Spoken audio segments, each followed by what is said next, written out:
আচ্ছা, অনেক সময় আমাদের ইঞ্জিন অয়েল কমে যায়, তো আমরা জানবো মেজর কিছু পয়েন্ট যে কারণে ইঞ্জিন অয়েলগুলো কমে যায়। যদি দেখি যে আমাদের ইঞ্জিনের কোনো সিল লিক হয়েছে, তাহলে ইঞ্জিনের সিলগুলো দিয়ে ইঞ্জিন অয়েল লিক করবে। এছাড়া যদি আমাদের পিস্টনগুলো ক্ষয় হয়ে যায়, তাহলে কিন্তু পিস্টনের কারণে ইঞ্জিন অয়েল গাড়ির কমে যাবে।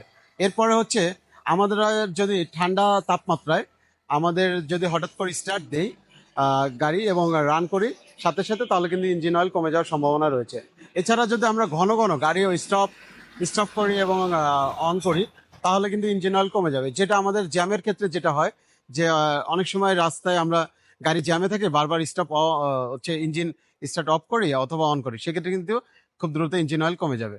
এছাড়া যদি গাড়ির ইঞ্জিন পুরাতন হয়, দেখা যাচ্ছে যে একটা ইঞ্জিনের লাইফ টাইম কোনো 1.5 লাখ কিলোমিটার অথবা 2 লাখ কিলোমিটার দেওয়া থাকে, তার থেকে যদি অতিরিক্ত হয়, সেক্ষেত্রে ধীরে ধীরে কিন্তু ইঞ্জিন অয়েল কমবে। এছাড়া ইঞ্জিনের যদি আরও যে মুভিং পার্টসগুলো এগুলো যদি ক্ষয় হয়, তাহলে কিন্তু ইঞ্জিন অয়েলগুলো কমে যাবে। এছাড়া আমরা যদি গাড়ি অতিরিক্ত গরম হয়, অতিরিক্ত গরমে যদি গাড়ির ঠিকমতো কুলিং সিস্টেম না কাজ করে, তাহলে কিন্তু ইঞ্জিন অয়েল কমবে। এছাড়াও আমরা যদি ওভারলোড, একটা গাড়ির যে ক্যাপাসিটি রয়েছে তার থেকে অতিরিক্ত ওভারলোডে যদি গাড়িটি রান করে, তাহলে কিন্তু ইঞ্জিন অয়েল কমবে। তো এই ছিল বেশ কিছু পয়েন্ট। তো এর বাইরেও আরও কিছু পয়েন্ট রয়েছে।